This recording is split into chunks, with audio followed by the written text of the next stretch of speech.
laptops.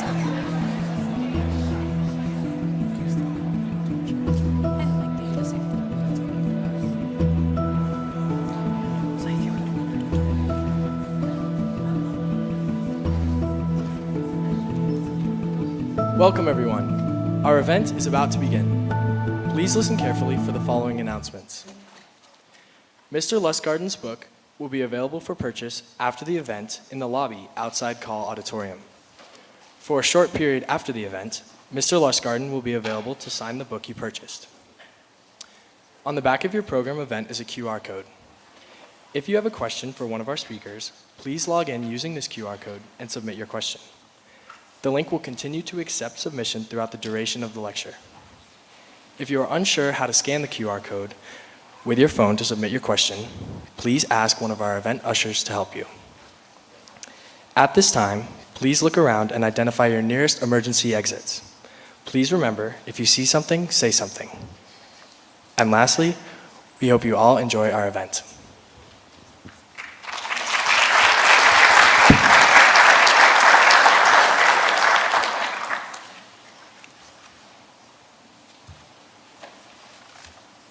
Welcome, students, faculty, staff, and over 900 alumni who are joining us via our eCornell broadcast. We are delighted you chose to spend your evening here today with us.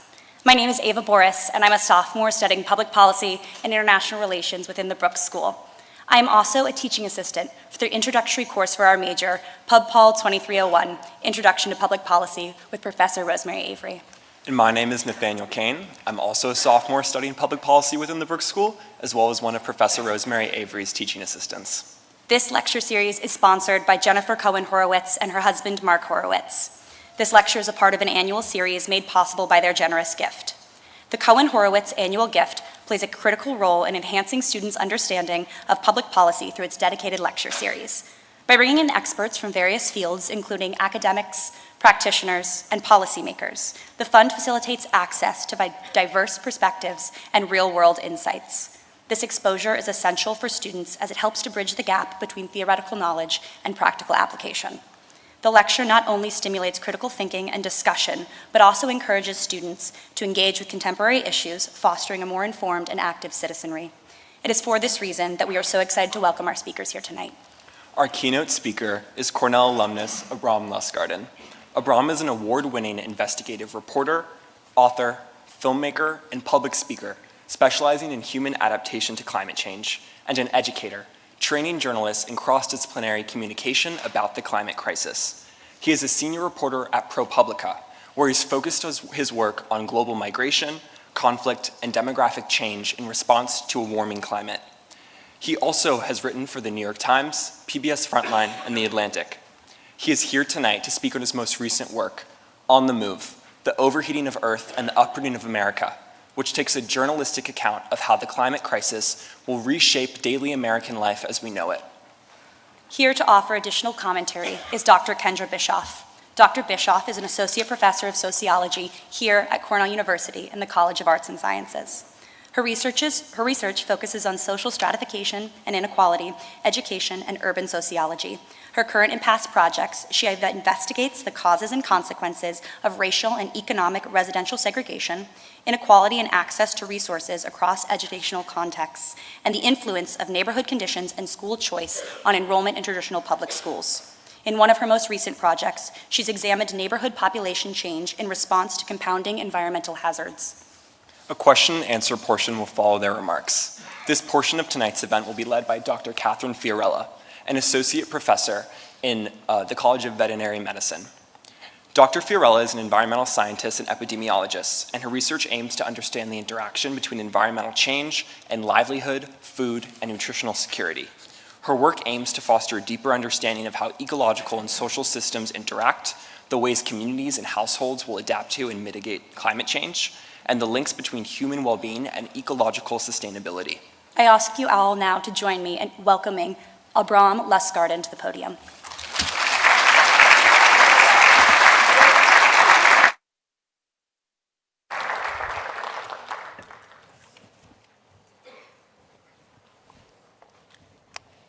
Good evening. What a great honor it is to me to be here tonight. As an alumni, as a townie, I think I brought a sizable fan club this evening. It's great to see you all.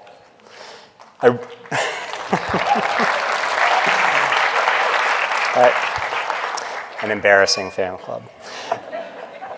I really appreciate this opportunity. So thank you to Rosemary Jane Avery and to the Brooks School and to Dean Barry for building a program that engages in events like this and the policy innovation that can stem from it. It's been a wild week, and I wish we were gathering under different circumstances. I hadn't known what the context was going to be for this talk, and obviously our discussion tonight concerns an issue that will be directly affected by the incoming administration. To the extent I don't talk about that, I really welcome questions afterwards and a discussion. But the big picture of what we're here to talk about tonight doesn't change with the election. And it's something that I believe is so important to the future balance and stability of the world, and that is the future of human migration. I believe we are entering an era of mass migration driven by climate change, and that mass movement is a new permanent feature of our world in flux. It promises to complicate and implicate vast regions and populations of the planet, and it will forever alter the economy and the demographic makeup of the United States.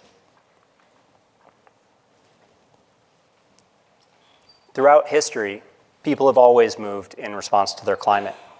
Somewhere between 60,000 and 80,000 years ago, the earliest Homo sapiens fled Africa because of drought, chasing a bounty of a green belt of vegetation northward. They made it as far as the Middle East, mixing for a few thousand years with the Neanderthals before extreme climate shifts drove the Neanderthals to extinction. And as the Ice Age lowered sea levels, the surviving humans then walked across exposed bridges of land south across what are now the islands of Indonesia, perhaps sailing a short distance to New Guinea before walking on to Australia. And only later, with the retreat of those glaciers exposing verdant northern latitudes, could people settle on the European continent and beyond. And that has been the role of the environment in shaping where people live on the planet for all the ages since. 3,000 years ago, the Indus Valley emptied out because of drought. Some anthropologists believe that 1,100 years ago, Mayan civilization crumbled in the face of water shortages.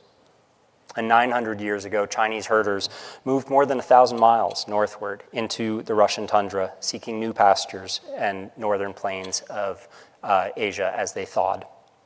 And ever since, humans have been driven across continents by ambition, by persecution, by aggression and curiosity and evangelism, but looming larger than perhaps anything else were the changes in their environment. Migration, it turns out, is the ultimate form of environmental adaptation. But now is different. Climate change is happening faster than any previous change, and the population of the planet is unfathomably larger.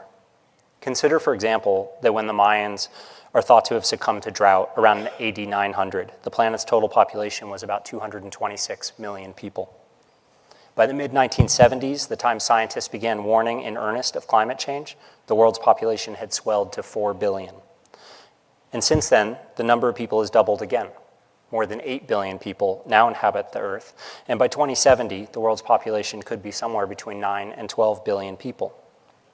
And the data and research suggest that as this happens, people will do what they've always done for thousands of years in response to changes in their environment. They will move. In 2018, I set out on a project to understand how the changing climate today will again lead the population of the planet to reorganize, to migrate, and to understand the far-reaching implications for stability and for society. I'd traveled through Central America, Mexico, and the American South, reporting in rural regions and tagging along with agencies like the United Nations and the World Food Program. I partnered with researchers who had built early models of human migration for the World Bank, hoping we could rebuild them to address questions about international migration in the Americas.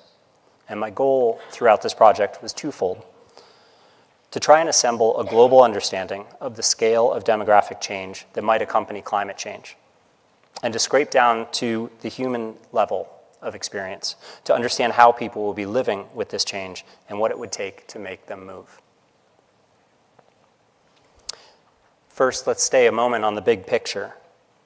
For all those millennia in which people moved in response to their climate, the evidence now shows that they mostly sought out and settled in a very particular environmental conditions that offered a precise range of temperatures and precipitation levels that supported agriculture and later trade and industry. What researchers are now describing as a climate niche for human habitat. So conveniently, for the past 6,000 years or so, the niche has included much of the globe. This is supposed to be an animated image that's going to show you what I'm talking about, but it's not working. As the planet warms now, according to a body of research that was published in the Proceedings of the National Academy of Sciences and the journal Nature, that niche is shifting toward the poles and it's shrinking. Much of the world is now slowly being displaced from that niche, and as climate change moves the niche, it is literally remapping where humans can exist on the planet. People are being left behind, and they're shifting into marginal zones as the niche shifts. And a few years ago, only a small sliver of the Earth's surface, about 1%, was historically so hot that researchers described it as uninhabitable. Today, that sliver, and this is what I hoped the globe would show you, but you'll have to take my word for it, is expanding quickly across some of the most crowded and fastest growing parts of the world. By 2070, about 19% of the Earth will be too hot and too dry for human habitat, an area that's home to billions of people. In fact, since 1980, some 600 million people globally have already slipped outside of the climate niche. By later this century, depending on which trajectory of warming we follow and how much the planet's population grows, between 2 to 6 billion people, or 1/3 to 1/2 of all of humanity, will find themselves in places that for millennia would have been considered inhospitable to human life. Now, not everyone whose environment shifts, even outside of this niche, will immediately migrate. But we can count on the pressures of climate on these populations adding to local upheaval, including insecurity, food shortages, political and armed conflict. When civil war erupted in Syria, for example, it followed a drought that drove crop failure and cattle famine in rural parts of the country, leading to mass migration into the cities there and contributing to the growing conflict. Similarly, when Russia had a failed wheat crop in 2011, it led to bread shortages and economic strain across North African regions, which depend on imports of that grain, in part driving the Arab Spring uprising. These conflicts together drove several million migrants into Europe with enormous political consequences, including Brexit and the rightward shift that we're still seeing unfolding today in France, in Italy, and Germany.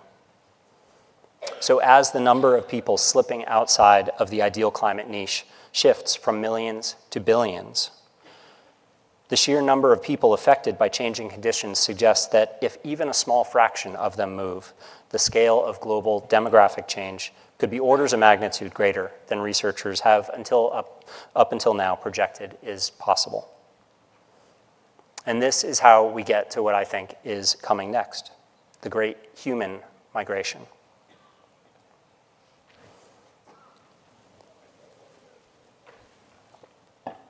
The World Bank and academic researchers at places including Columbia University have begun to identify the hotspots around the world where they expect significant climate migration to emanate from in the future. One of those places is North Africa's Sahel. The 9 countries sandwiched between the Sahara and the humid savanna is probably the most at-risk region on the planet. More than 150 million people live there, and nearly all of them depend on subsistence farming to survive. Yet that land is quickly turning to desert, its trees cut down for fuel, and its soil eroding from overuse and poor management. At the same time, the population is growing faster there than almost anywhere else on the planet, stretching its scarce resources further. Each woman in the Sahel, on average, gives birth to 5 children. Across North Africa, the World Bank estimates that there could be 350 million additional people by 2050. The known water supplies will fall short for tens of millions of those people. And virtually all of them will be displaced from that ideal habitat and the human climate niche. The World Bank's chief climate economist laid this out for me in very frank terms. It really stretches the imagination to see how this can work. The bank's researchers expect migration to follow the same progression for how people have moved in the most vulnerable parts of the world in the past. Migration begins in rural places, which are often the poorest and dependent on fertile and abundant soil. These pastoral lands will begin to empty out. Most people hope to remain as close as possible to home, even when they decide they must move. So first, perhaps they'll jump to a mid-sized town in search of work while remaining close to family, then perhaps to a capital city in what researchers call a stepwise fashion. That rural out-migration will drive a rapid urbanization that could quickly make cities dangerously crowded around the world. The World Bank, for example, is raising alarm about the influx of people into East African megacities like Addis Ababa in Ethiopia. The population of Addis Ababa has doubled since 2000, and it is on pace to double again by 2035. The bank predicts that as the climate worsens, tens of millions more will arrive in that city. But then what? Right now, a little more than half the planet's population lives in urban areas, but by the middle of the century, the bank estimates that 67% of the global population will live in cities. Urbanization is a global phenomenon regardless of wealth, but it's the world's poorest people, the same people continent by continent, whose ability to feed themselves is most affected by the climate crisis, who are the ones rushing out of rural areas fastest. In Africa, rural to urban migration, according to the World Economic Forum, is happening almost 11 times faster than it is in Europe. People move to these cities because they can seem like a refuge, but they can just as easily become traps. Demand for water and electricity surges, and food, which increasingly needs to be imported, becomes more expensive. The costs drive the poor into slums, and as unemployment and poverty rise, so does human trafficking, domestic abuse, and susceptibility to criminal gangs. As sanitation deteriorates, disease increases.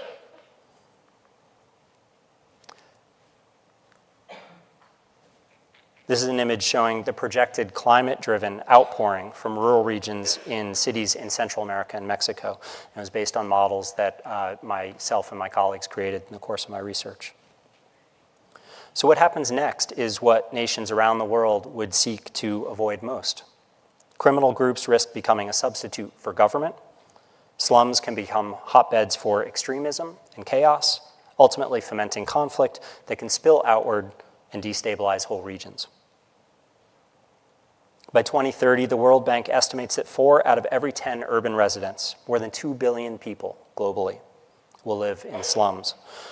And the International Committee for the Red Cross estimates that almost all of that growth, 96% of it, is expected to happen in the world's most fragile cities, the ones that already face the most heightened risk of conflict. In Africa, the experts I spoke with fear that the continent's climate-related destabilization will feed what one of them described to me as a constant outpouring of people.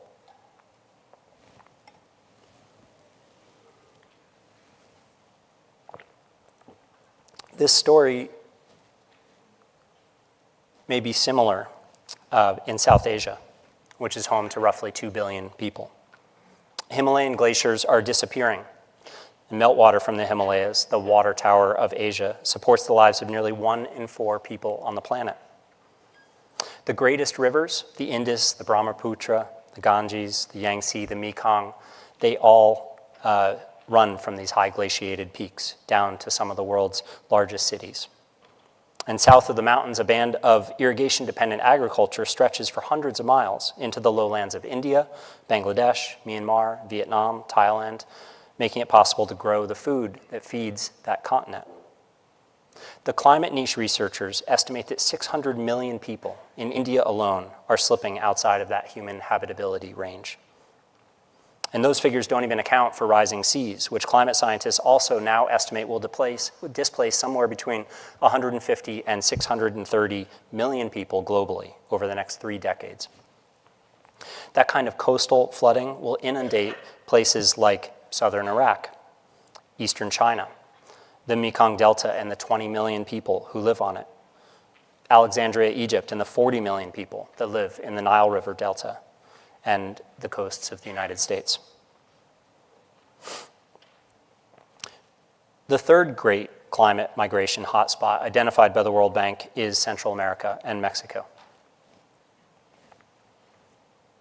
In May of 2019, I arrived in El Salvador on the first of a number of reporting trips that I took to that region with the goal of understanding what large-scale climate migration might look like. I wanted to understand also how individual people make that difficult decision to leave a place that they call home. And over the next several months and several trips, I traveled north into Guatemala, across the border into Mexico, and traced typical migration routes all the way up to El Paso, Texas.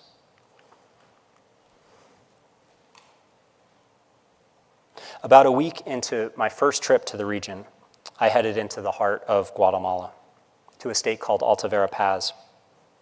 Alta Verapaz is an extraordinarily vulnerable place. It's comprised of a large remote blade of land that reaches from the mountain ridges in the middle of the country all the way down to the flat fields at the Gulf of Mexico. And it is one of Guatemala's poorest states, with about 1.2 million people. It's also among its most populous outside of Guatemala City. So the people here are mostly indigenous Mayan, and 90% live in moderate to extreme poverty. And they farm as their main source of income and subsistence, and 80% of that population cannot always access sufficient food. The United Nations warns that temperatures here are rising faster than the global average, and that water resources are diminishing quicker, putting Guatemala on the front lines of this global change. For much of the 5 years preceding my arrival, these dry corridor mountains, these high hills of Guatemala and Honduras and El Salvador and Nicaragua, had seen virtually no summer precipitation at all. Researchers say that it's going to get worse. They forecast that maize production in this part of Guatemala could decrease by 14%, and rice yields could drop by a third by the second half of this century, because these parts of Guatemala that are now considered only semi-arid, including Alta Verapaz, will soon be more akin to desert. Rainfall in arid parts of the country is expected to decrease by 60%. So I arrived there in a village called Panzos, and it's a loose grouping of huts and primitive one-room houses with dirt floors. And we stopped our truck beside a cluster of better constructed homes, buildings made from wooden boards nailed to a frame, looking for a couple of men who we knew worked with a farming cooperative there. I found Eva Hernandez in front of her house in an open space of compacted soil. Her family lived in a single room, enclosed by this rough-hewn lumber, capped by a rusted pallet of tin that was nailed to the roof and that trapped this burning tropical heat like an oven. Against the wall in her room, beside a full-size mattress, a wooden basin held an oily car battery. It was jury-rigged to charge their cell phone. And beside it were a couple dozen cobs of dried maize that the family used to make tortillas by crushing it and mixing it with water. Ava told me that for a while before my arrival, all they'd eaten were tortillas. Ava, and later her husband Jorge, told me a story of hope and their failed effort to grow food. Jorge was part of the third generation in his family to work this land, which he paid for in installments to a wealthy landowner. Jorge planted maize and beans on a flat section of silty soil there, about a mile from the fast-moving currents of the Cajaban River, which runs down into the Gulf of Mexico. But still, they had no irrigation to pipe and pump and distribute that water, and so they relied entirely on the rain. And in 2014, the spring rains failed to arrive. Meteorologists blamed that season on the El Niño cycle, when the trade winds over the Pacific switch directions and pull moisture away from the American coasts. El Niño used to happen once or twice in a decade here, but it happened again in 2016, and it happened again in 2017. And in 2018, finally, it did rain, but the timing was off. Jorge gambled his last seeds on a second crop that year, and that crop finally grew. And then all of a sudden, the rain came. The Cajaban River jumped its banks, destroying everything, and Jorge took his 7-year-old son out and waded chest deep into the water, searching in vain for a few surviving juvenile cobs of corn that they could still pluck and still eat.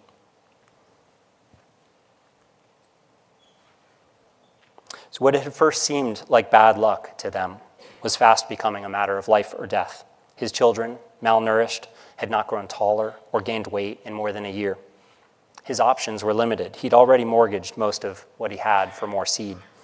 The big corporate farms in that part of Guatemala weren't hiring because of the drought, and working in Guatemala City was proving dangerous for men like him. The farm co-op pleaded with the Guatemalan government for emergency aid, just a few $1,000s that they needed to build that irrigation system from the river, but they were ignored.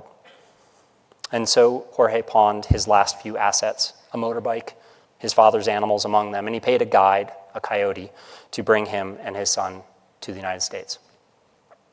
One night, just 2 weeks before I arrived, he gathered around the hut that I sat in with his entire extended family. They shed tears and traded hugs. The Mayan people were not accustomed to migrating for work the way other Central Americans routinely do, and Jorge packed his and his son's belongings in a small plastic shopping bag, and just before midnight, they left. I want to underscore how excruciating and heartbreaking a decision this was for Jorge and his family to make. When I went to Guatemala, I expected that I'd find something much more pragmatic in their decision-making, a list of pros and cons, an opportunistic decision about their prospective opportunities that they thought they might find in a place like America. Instead, it was by all accounts a last resort, an attempt at mere survival. And these were the stories that I heard up and down Central America. Fathers torn from their children, leaving land that they'd been attached to their entire lives, marriages slipping apart over calls on disposable cell phones, while migrants face terrifying unknowns in big cities like Houston and Los Angeles. Their migration was not pragmatic. It was an act of desperation, and they only left when they had no other choice.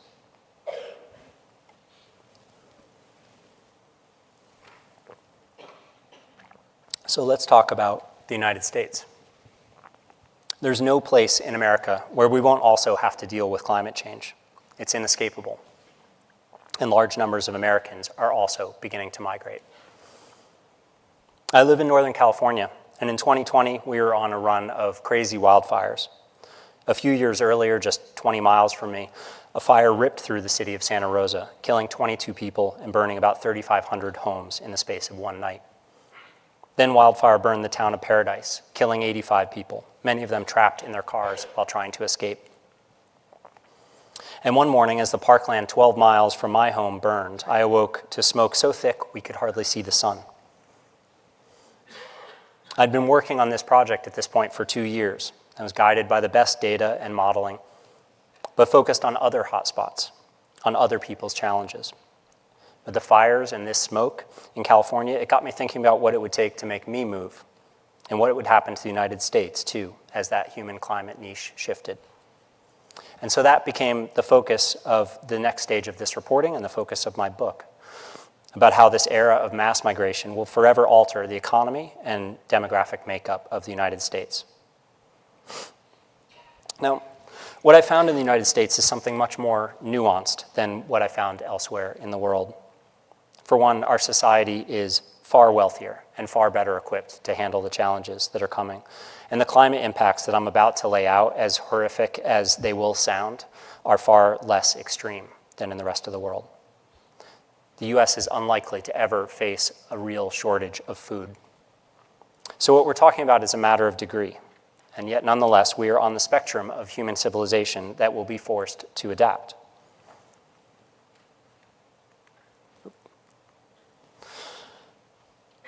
For as long as there have been records, the climate sweet spot in the US has more or less straddled the middle of this country, stretching from Appalachia to the Rockies.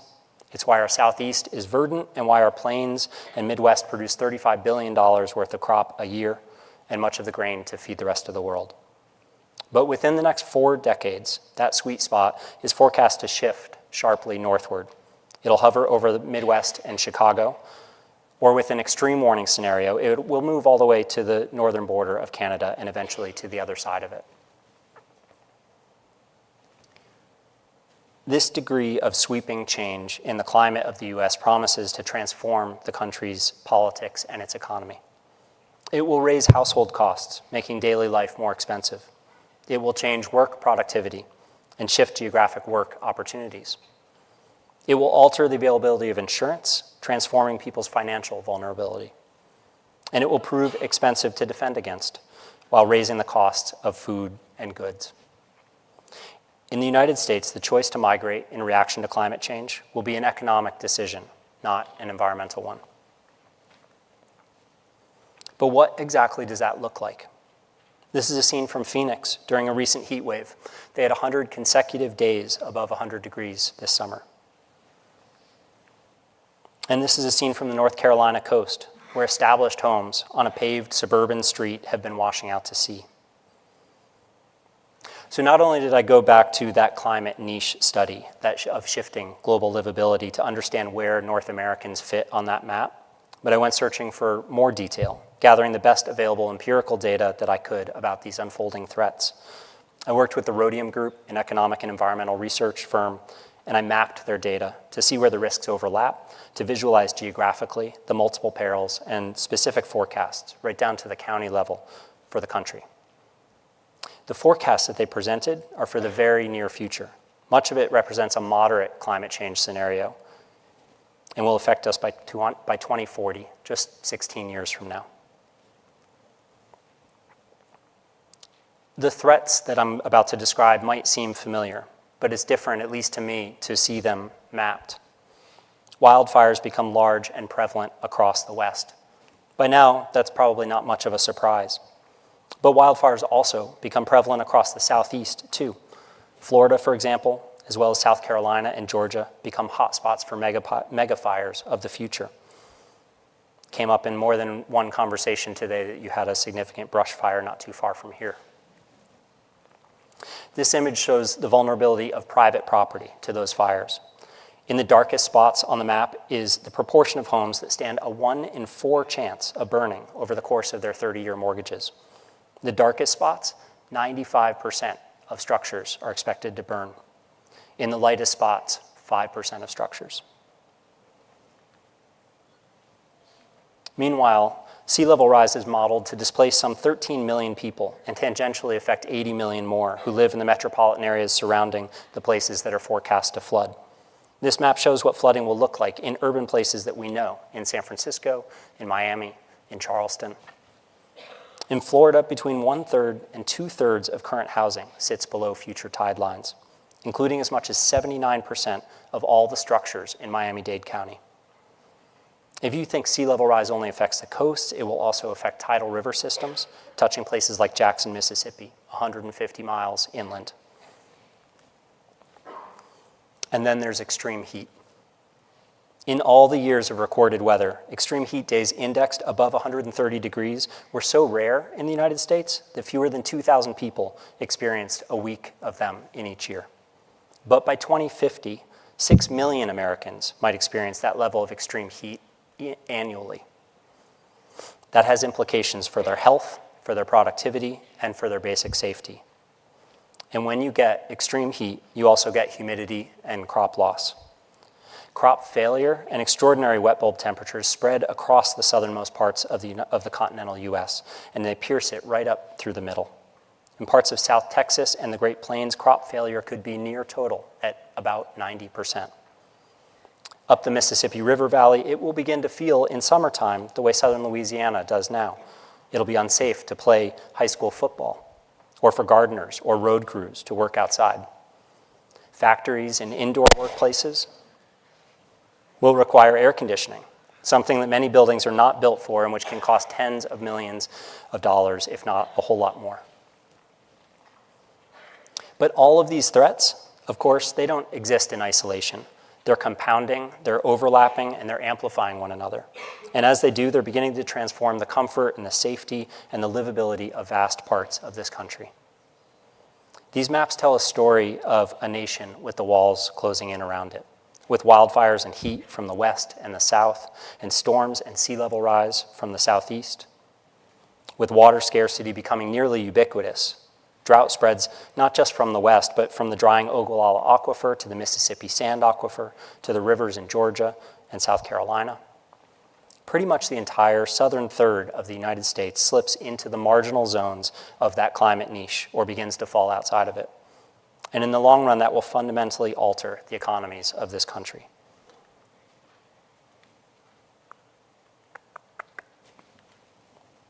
As it does, it promises to transform the quality of life of people here and the viability of great regions.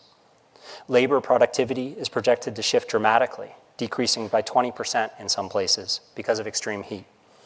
The cost of energy and the demand for it will shift, rising sharply where cooling becomes a necessity for survival.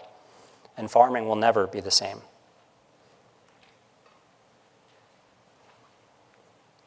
Look at the map here on the right. Crop yields in the heartland drop between 30 and 90% by the time you get to southern Texas. And there's that labor decline in the map on the left, dropping by 10 to 20% in the hardest hit areas. Household energy costs in the south rise by around 10% relative to their local economies and relative to the cost of heating in the north. Mortality rates increase in the north, where even modest jumps in temperature have pronounced physiological effects. And violent crime patterns change because social researchers associate larger populations and warming winter temperatures with more activity. These data are all empirically connected to climate change, and they're known factors to drive human migration. And they come from a partnership of the nation's top social and economic scientists at places like UC Berkeley, Rutgers University, and Stanford University.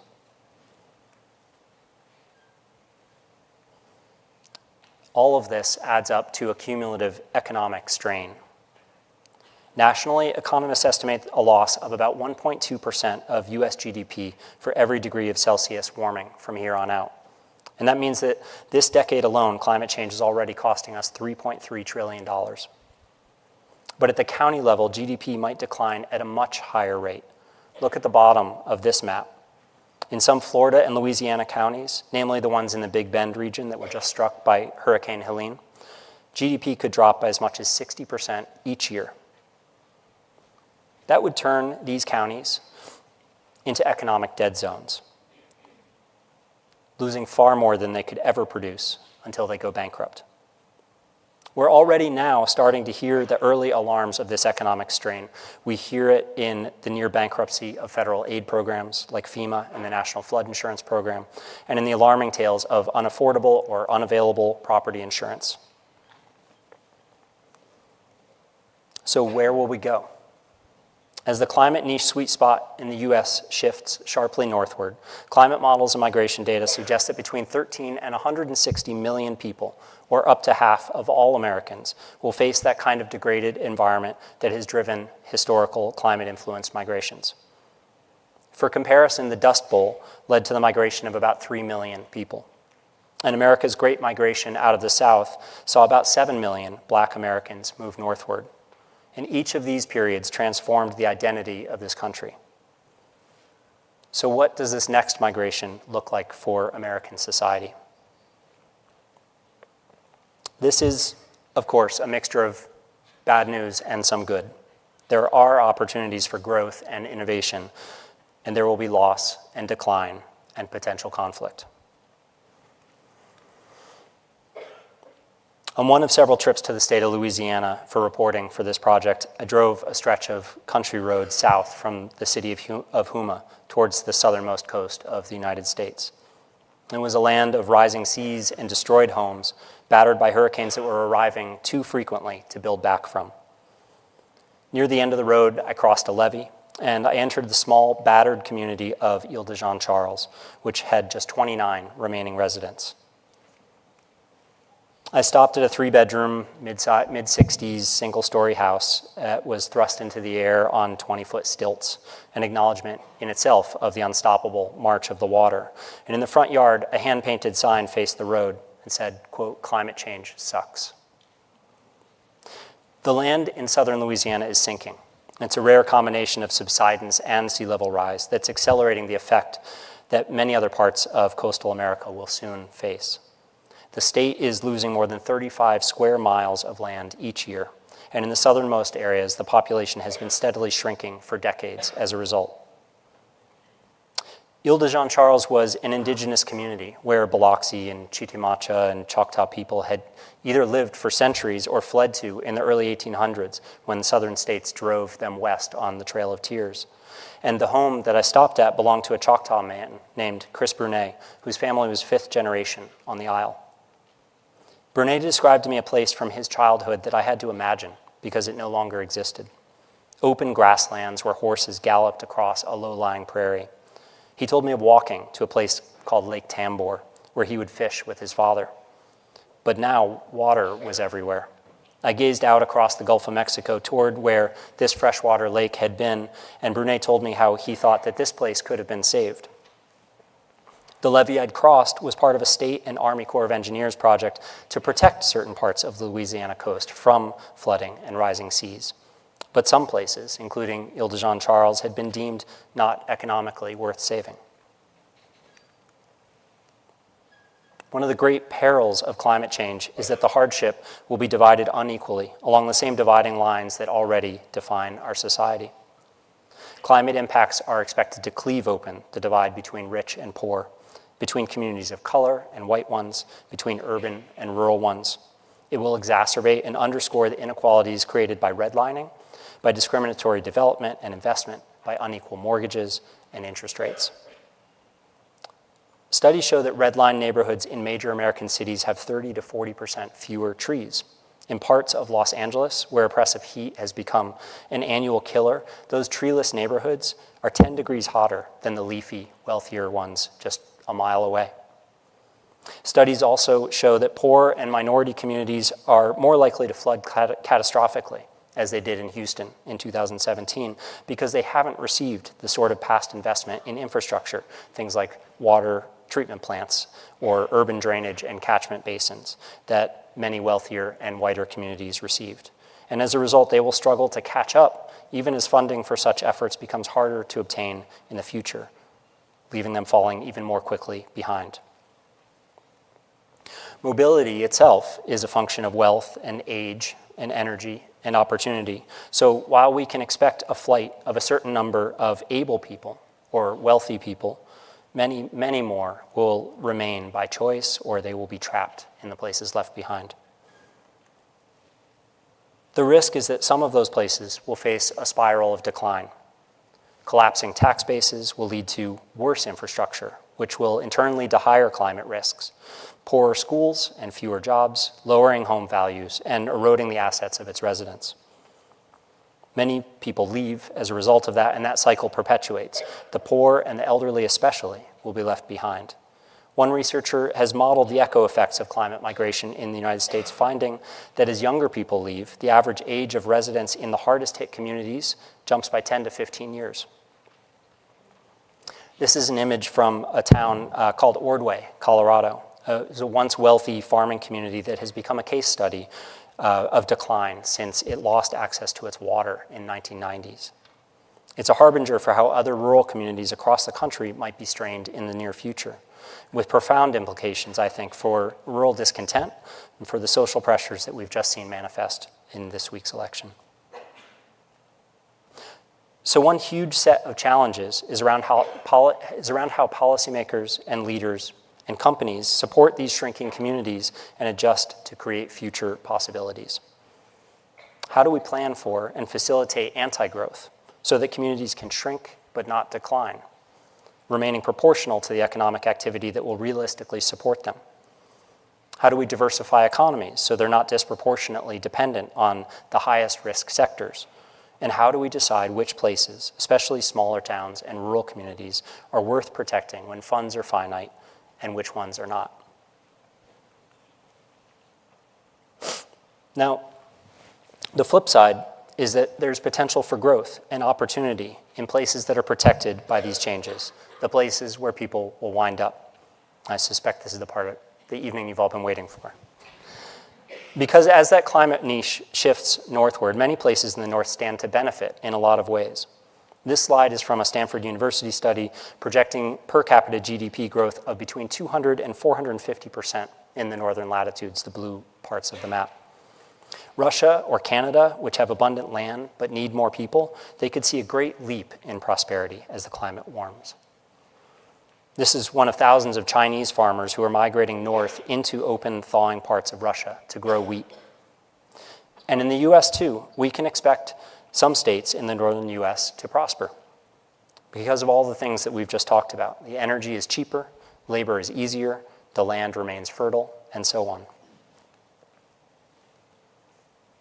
The models and the data I look at suggest a population shift in the United States towards relative safe havens in the Northeast, in the Great Lakes, places like Ithaca, and to a lesser degree, the Pacific Northwest. These places will also see climate challenges. There will be floods and mega rain events and heat and toxic algae in our lakes and smoke. But they have ample water. The Great Lakes hold 20% of the world's remaining freshwater surface supplies. And these places don't face these main threats like wildfires and hurricanes and coastal flooding. In some cases, there's also ample infrastructure capacity, like in Detroit or throughout the Rust Belt, places like Cleveland and Buffalo. These are cities which have abundant housing and systems built for, or at least zoned for, populations far larger than those that are there today. And they're eagerly anticipating the growth that this migration could bring. Cincinnati, Buffalo, Duluth, Ann Arbor, these are all cities with robust planning programs evolving right now around climate migration. And broadly, these larger regions could see an increase in crop yields and longer growing seasons. Their economies will be steady while the South struggles, and they might even see an increase in GDP. Heating and energy costs will be cheaper relative to those in the South. And meanwhile, other places in the South, they're unlikely to empty out, but they might urbanize and consolidate as people gravitate to services and to a tax base that can support them. So we would see cities like Phoenix and Houston possibly growing, becoming urban islands in the midst of vast, hard-hit regions. And this presents its own set of challenges, mainly around urban growth and planning. How do you support the needs of a growing influx of population so that you avoid the trend of deepening urban poverty and creating slums? The researchers who modeled the aging communities left behind point out that for every 1,000 people who move to a place like Detroit and then have children and build businesses that draw more workers and so on, the net future effect might be 10 to 50 times larger. Atlanta, which is poised to be a regional destination as people migrate away from Florida or the coast of Georgia, has made great investments in a greener infrastructure and in durable systems like parks, only to find that their adaptation drove new waves of extreme gentrification and inequality. Communities need housing and transit and good schools. It's kind of the same old challenges, but amplified in this new context. So how this plays out depends on decisions that businesses and policymakers make right now. For one, cutting emissions now directly affects the severity of all of the changes that I'm talking about. That human climate niche study, drop emissions to meet the Paris targets, or 1.5 degrees Celsius, which were probably passed permanently by this point. The estimates for the number of people pushed outside the niche, they can drop by 80%. In the US, that might mean that the sweet spot holds in a central part of this country, and that maybe 40 million Americans are affected instead of 160 million. So we can limit the downside, and we can steer the upside. We've seen a glimpse of how effective policy can be. We've passed laws and made pledges that would slow the consequences, and we've begun to see that while they're not painless, they're possible, and that they have an effect. 80% of new energy installation in the US right now is renewable. And the EV battery market is taking off in the US thanks to billions of dollars in subsidies made available just in the past 2 years, and mostly in conservative states. Whether our future cities look like refugee camps or full occupancy, thriving communities that are driving economic vibrancy depends on smart urban growth and planning. It depends on forethought about housing stock. It depends on policies to provide affordable energy and expand new employment and protect against the shocks of disasters and environmental change. But these are very familiar challenges, and they will be expensive, but it's also just work. It's work that's pretty well defined and straightforward and well within our technological capabilities. And that's the final thought that I want to leave you with tonight, that while I know that these changes coming are alarming, and the political headwinds are now immense, there are still opportunities in that change, and they depend on work that we know exactly how to do. Thank you.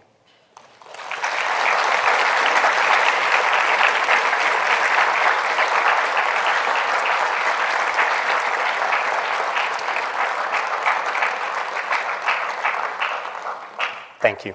I'm going to turn you over to Kendra Bischoff, who's going to deepen our conversation, perhaps about the social implications of these changes.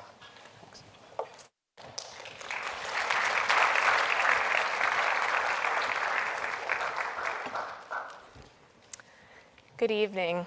Am I on? Okay, good evening. I'm so pleased to have the opportunity to take part in this, I don't need it actually. Okay, thanks. In this important and timely conversation with our esteemed guest and alumnus. Thank you, Abrahm, and to all of you for joining us at the end of a very busy week. As the human footprint on Earth steadily increases, people must contend with the consequences of modern human production and consumption, as well as its downstream effects on climate. Abraham's book On the Move adds to his trajectory of groundbreaking investigative reporting on climate change and the environmental challenges of a growing global population primarily dependent on fossil fuels for energy. The book draws on a unique combination of scientific reporting, ethnographic observations, interviews, and biographical anecdotes to deliver a convincing argument that our rapidly warming Earth will cause humans to increasingly live in narrow geographic niches characterized by moderate temperatures and modest precipitation. The predictive models Lugtgarten draws on suggest that here in the United States, the available human niche would condense people into a relatively small portion of the current territory, thereby mimicking not only the economic and political landscape, but also the cultural fabric of the country. Just as cities competed to survive in the 19th and 20th centuries by going into debt to build railroads, we may see a new competition among places grounded in climate resiliency. For municipalities outside of the human niche, this may rely for a while on the investment in and implementation of mitigation strategies against oppressive heat and rising water. For example, as extreme heat becomes increasingly common and dangerous, children and schools are on the front line of short-term consequences. Research has shown that extreme heat negatively affects test scores and leads to reduced productivity of instructional time. Which school districts can afford proper cooling systems in their buildings and green and shady outdoor spaces to keep children healthy and learning? As reported in the Washington Post, nearly 40% of school buildings were built before 1970, when temperatures were cooler and air conditioning was largely unnecessary. It will cost tens of billions of dollars to install air conditioning in all of the schools in areas that now regularly experience temperatures above 80 degrees during the school year. But these costs are often incurred locally, raising questions of which communities can pay and which individuals have the resources to leave.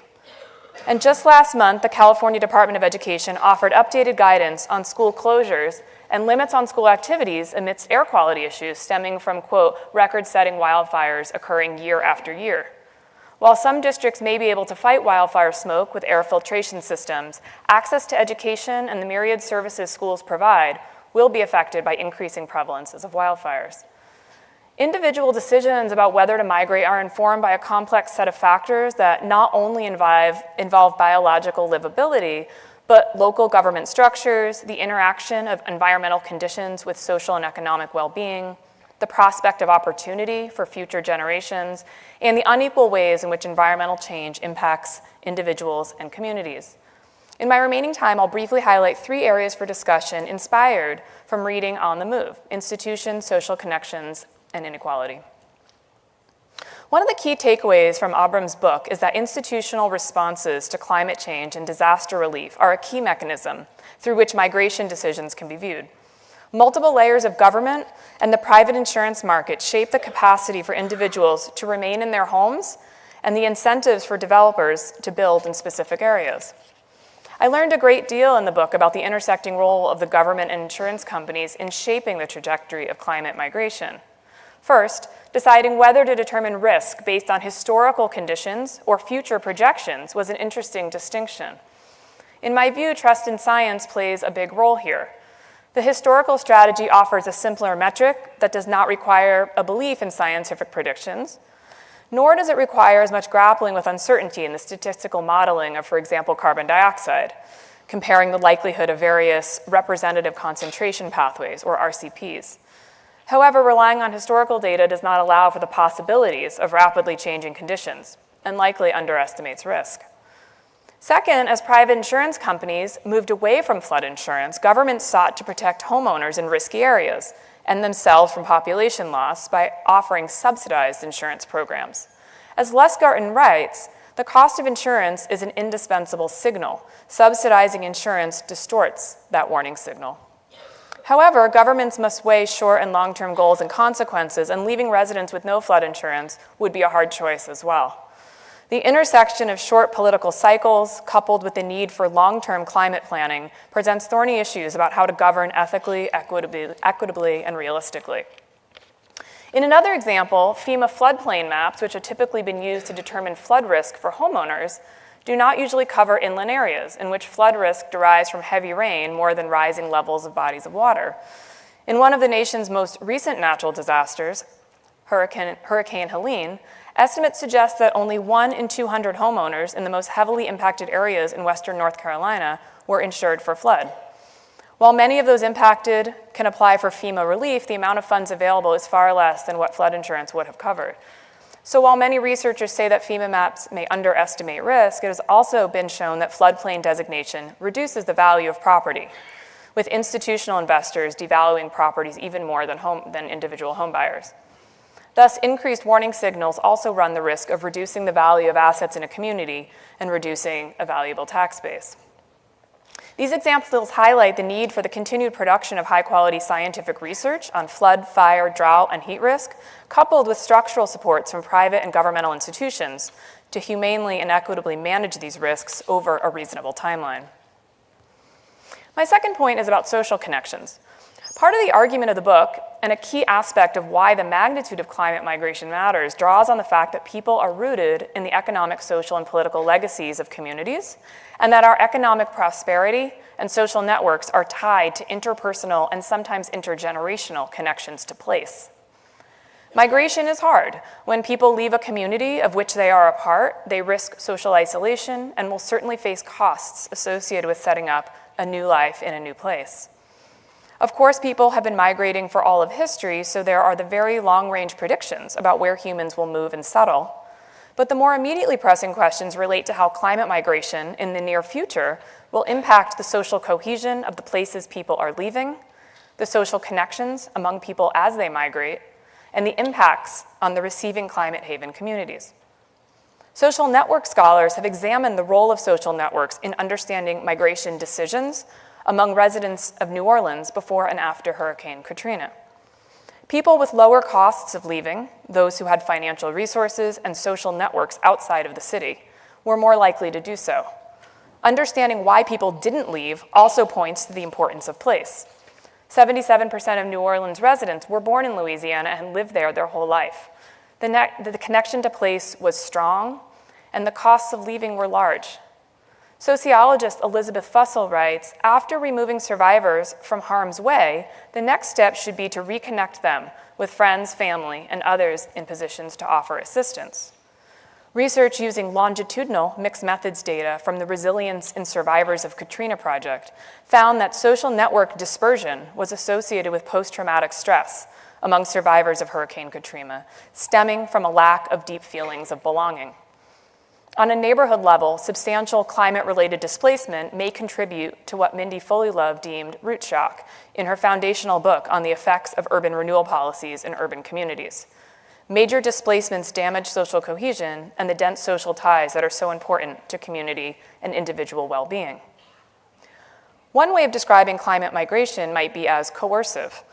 While major disasters present extreme circumstances to view and understand the impacts of large-scale displacement, migration more generally occurs piece by piece as people feel threatened by the occurrence or prospect of environmental disasters or the slow burn of climate change. As Abraham's personal narrative throughout the book so nicely articulate, individuals will have different thresholds for making a final decision to move. But in the meantime, tens of millions of people worry, tolerate bouts of suboptimal conditions, and wait. People often wait because of their social connections, because of what may be lost in a decision to migrate. In the book, and tonight, Abrahm describes a novel resettlement approach for the residents of Ile-de-Jean-Charles in Louisiana, a predominantly indigenous community, whose land is quickly disappearing. Instead of allowing a piecemeal migration to occur, the state secured a grant from the U.S. Department of Housing and Urban Development to work with the community to devise a plan to move the community to a new location together. The concept provides an intriguing possibility to mitigate the negative effects of community dispersion through more structured migration options and funding from the federal government. Finally, I want to mention the social inequality that undergirds climate migration. As Lugtgarten notes in the book, climate risks and the responses are experienced unequally both by individual and community characteristics such as income, ethno-racial identity, and immigration status. Individuals with fewer financial resources have fewer choices, meaning that when natural disaster strikes, individuals have differential capacity to rebuild or to relocate. When individuals experience chronic climate-induced environmental hardship, such as increasingly long, very hot, and dry summers, their capacity to cool their homes depends on resources. At a community or municipal level, differences in local tax revenue, or perhaps the strength of the connection to higher levels of government impact community-wide responses to environmental hardship. And as the political science literature has shown, local beliefs about the severity of climate change and trust in scientific modeling of future risk can also impact local response. As noted in the book, inequalities in exposure to climatological risks and access to resources post-disaster can sometimes be traced back many generations. Lugtgarten notes that Black Americans in the South have been more likely to be denied disaster relief as a result of missing home deeds, a product of discrimination and intimidation during the Jim Crow era. In an article published in the journal Science in 2021, scholars found that the lands to which indigenous people were forced to migrate are hotter and receive less precipitation than the original lands that they occupied. In my own research with Cornell colleagues Laura Tack and Linda Shai, we examined the prevalence of multiple and compounding extreme environmental events in every California census tract from 2000 to 2019. Our work brings together environmental justice research on toxic waste and pollution created by industrial sites and transportation with climate-related hazards that are the focus of Abraham's book. In addition to the serious climatological threats to human well-being so richly described in the book, direct exposure to pollutants poses an additional, sometimes overlapping risk to individuals and communities. Our research shows that the percentage of neighborhoods that are experiencing extreme levels of toxic pollution has declined over time, which is consistent with broader trends towards stronger environmental protection legislation. However, communities with median incomes below the 25th percentile statewide and those with predominantly Black and Hispanic residents are still disproportionately exposed to toxic pollution. Second, exposure to natural hazards has increased over this period, with notable increases in risk in high-income neighborhoods and those where the majority of residents identify as white. Third, when we examine net population changes, or what we might consider changing exposure to environmental vulnerability, we find that Hispanic or Latino residents are increasingly moving into neighborhoods with extreme environmental risk, and that 73% of neighborhoods in which a majority of residents identify as Hispanic experience an extreme pollution or natural hazard event in 2019. One of the harder parts of understanding climate migration, at least in the short term, is that financial resources can help people stay in place by mitigating the impacts of heat and to some extent rising water, but also provides the opportunity to migrate. Conversely, those with fewer resources are sometimes trapped in place and other times forcefully displaced. Thus, there is still more to know about how individual and community resources impact decisions to migrate and how the institutional actors noted above shape inequality. Our research has also been able to identify environmental havens in California, or neighborhoods that have experienced no extreme natural or toxic pollutant events in recent years. We overlay housing prices to better understand, at least in the short term, climate bargains. This type of exercise, coupled with the argument presented in this book, raises important questions about relevant time horizons and the version of the future for which we can and should be planning. Abraham's book offers so much to think about, and I encourage you all to read it if you haven't already. Thank you so much for your attention tonight, and we'll look forward to hearing your questions.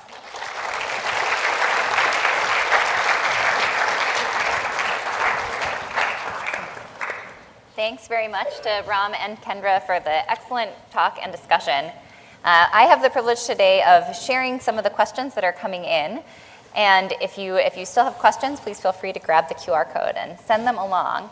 A lot of the questions are driving at a theme of what can be done, both by the sending communities and the receiving communities of climate migration. And so I'll kick us off with that one. and ask you all to share some of the strategies you think are most promising and most possible given our realities and our potential realities of the future. I think for receiving communities, it's to anticipate the possibility for growth while it's an opportunity and before it's a burden.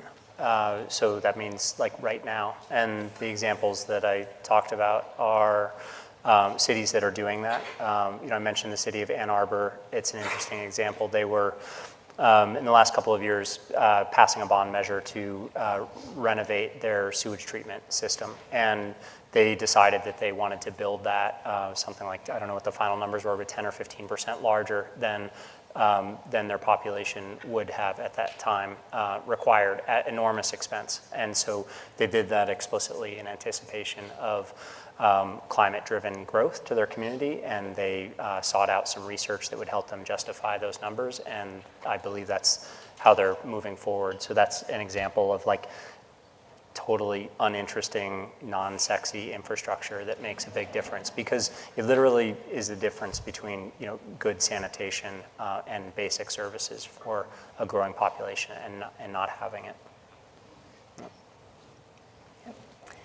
That's great. Thank you for that example. So the next question we'll ask here is, what strategies do you see nations, and particularly in sub-Saharan Africa, questions inquiring, able to implement to enhance resilience against climate change, and what can governments and NGOs do to support those efforts? The flip side. Very simple. That's a whole course. The International Finance Corporation has identified something like $32 trillion in investment opportunity to build infrastructure in these countries, and part of it to enhance sustainability and bolster their systems. So skipping over fossil fuel energy generation directly to renewable energy generation, enhancing the availability of water through everything from literally drilling groundwater wells to, in some cases, piping it in or treating it in or capturing it from the atmosphere, from fog or clouds. In the cities, really significant investments are called for to build public transit in cities that don't necessarily have it yet, that can lower their reliance on not only on fossil fuels and cars, but then enhance their quality of life, because those are incredibly smog-producing sources in these communities, as well as like parks and greening. Again, so sort of some of the same old solutions, same things that we're talking about in the United States, but at a different development stage. So I think there's also a thread of questions here that are thinking really about the places that are going to be most affected by climate change, and really in this thread of what will happen to the land that becomes devalued, unusable for agriculture, or otherwise able to support people living in those communities. And it tied in with that, when communities are vulnerable, they have such a large proportion of their wealth tied up in their land, cultural heritage and ancestral traditions in those places. How do we support these communities through the changes that they may experience? You want to stab? Yeah. I mean, I think that probably in some areas, land could be, unused land could be turned back over, to wild land, and it doesn't necessarily need to be redeveloped. We even see in some urban areas where populations have shrunk over time, after deindustrialization, that previously residential communities have been at least attempted to be turned back over into parkland, and that's sort of a way of dealing with vacancies.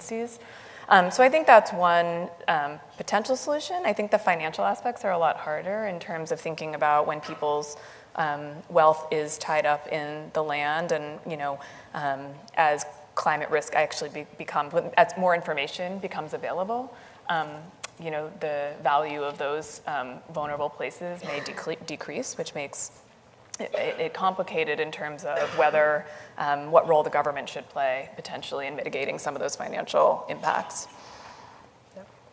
I think there's transitional steps that can be taken, so it's not just about, one day you lose your farmland and you have to move.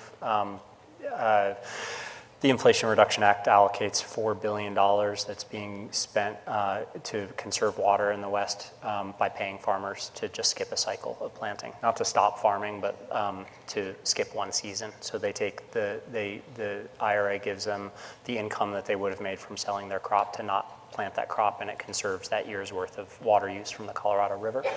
And then there's other switches like not growing alfalfa in Southern California and growing something more, less water intensive and more food focused, so that you can continue to farm and you can continue to have an income, but you're not growing the one thing that uses all of the resources that you don't have. All right, thanks. So you raised the question of water. We'll pick up on that theme a little further, and there's questions about whether the privatization of water might account for growing needs and competing interests in settings where water is increasingly being demanded by lots of different interests at the same time, or what you might think could be some ways forward for managing these water needs amid increased stress. Also a simple one. Also one that I have a lot of thoughts about. That town of Ordway, Colorado, I showed you, they lost their water because it was sold through the privatization of water resources there. And they've done a lot of reporting around that and have very cynical views about the potential for water markets to solve water scarcity. On paper, the models look like it should work, but in practice, the same old kind of motivations for greed and profiteering seem to take over. And the net result is that the water either becomes an asset, a resource for the privileged, or becomes so expensive that it's unaffordable instead of unavailable. So I think that that's a particularly tough one. I think the biggest solution is not growing unwise crops in the wrong places. We can save, right, so back to the Colorado River, it's 80% of the Colorado River's usage is for agriculture, and something like 65% of that agriculture usage is for crops like alfalfa, which are used to feed beef for cattle or exported to feed cattle in Saudi Arabia or China. Yeah, so there are a lot of challenges with the crop threads of things, and also a lot of challenges raised with some of the housing policy and questions around that. And so I'm going to share this one of, are there housing policies to safeguard houses that are in these areas of high likelihood of burning within their current 30-year mortgages? What can be done for some of these areas affected by wildfires? Want me to go? Yeah, go ahead. Yeah. I'm sorry, I feel like No, that's fine. In California, or in all wildfire zones, a lot is being done, and it's all extremely effective, actually. Basic land care of the immediate zones around a structure. So you clear a certain amount of that land, and then you clear the underbrush and you lessen the fuel load of other places in a sort of concentric circle around the place you want to protect. And you dig sort of dead zones across hillsides, like areas where bulldozers will come in and just create a buffer zone that's dirt that a fire has a hard time jumping across. And that's super effective. And that's being paired with a big push by both the insurance industry and state building regulators to use different building materials that make a house less likely to burn. Things like cement shingles instead of wood shingles, or specific kinds of siding make an enormous difference. I've worked in a couple of wildfire scar zones where you can walk down 2 blocks where every single house is burned right to their foundation, and there's one standing, and it's the only one that had cement or composite shingle siding. And so there's a push to make those mandatory. It might already be mandatory, I'm not sure. And there's a push for insurance regulators to preserve insurance in places where people are losing it by getting insurance companies to, instead of make a black or white decision, you either get insurance or you don't, to grant it or price it according to the risk you've lessened or the relative risk you've created. So those work a lot. And then we need to stop building new developments into more dangerous places. Great. So thank you for all of those examples. I think this does give us a picture of a lot of strategies that are options in the whole suite of challenges that are being faced across water challenges, agricultural land, wildfires. And I think in the bigger picture sense, and sort of where you started your talk with the question about internationally versus in the US, there's also a question here about how countries should balance their obligations to protect their own citizens with the moral imperative to aid people displaced by climate-related events. So when we start to think about crossing borders, how should we think about that? Morally, or do you want to know what's really going to happen? Maybe both. The United States is responsible for 25% of the carbon in the atmosphere, and this nice water bottle and all the things we enjoy is directly responsible for the flooding in Nairobi last year, or whatever high attribution disaster event in the developing world. And so I think we owe them, and a lot of people think we owe them. And there's COP negotiations around how we pay them and how much we pay them. And there are some obligations, like a $100 billion IMF fund, to begin to allocate that money. But $100 billion is, if it actually ever gets paid out, is not even a drop in the bucket for what's needed. And I just don't think, even last week, I didn't think we were actually ever going to volunteer that money. And now it's virtually certain not to happen. Okay. So we have a lot of excellent students in the audience, and I know you've been meeting with them throughout the day.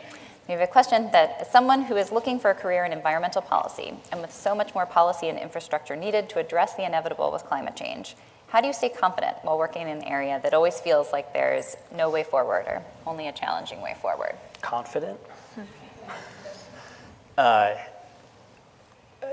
It's really challenging. I mean, it's a dark space.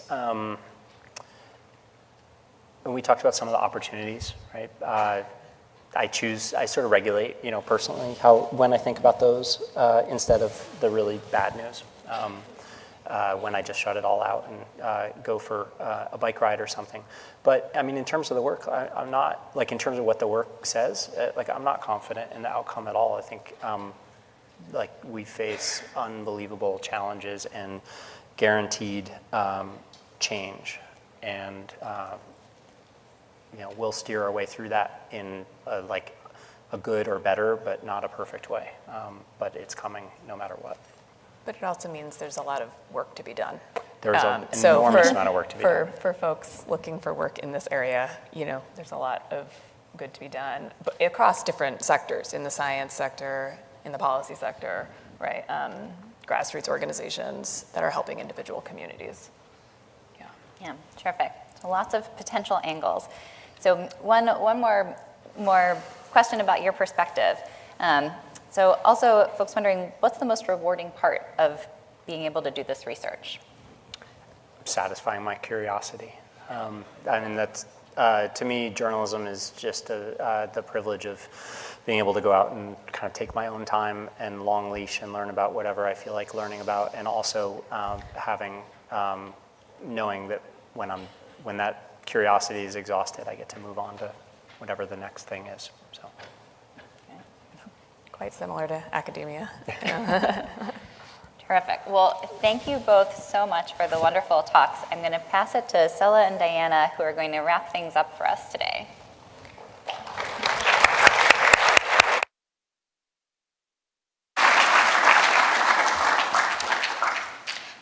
We'd like to extend a heartfelt thank you to our speakers for sharing their time and expertise with us. Your insights and knowledge have greatly enriched our understanding of climate change and its impact on American society.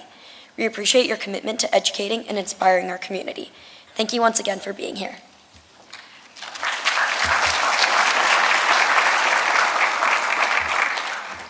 And we would like to thank all of you guys for joining us this evening. Your presence and engagements have made this event truly special.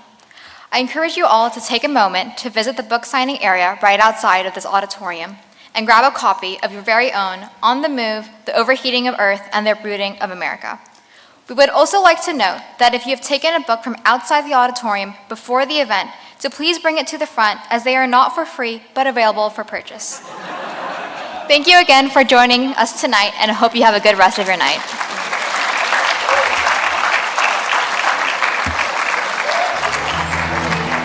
Can we get 'em?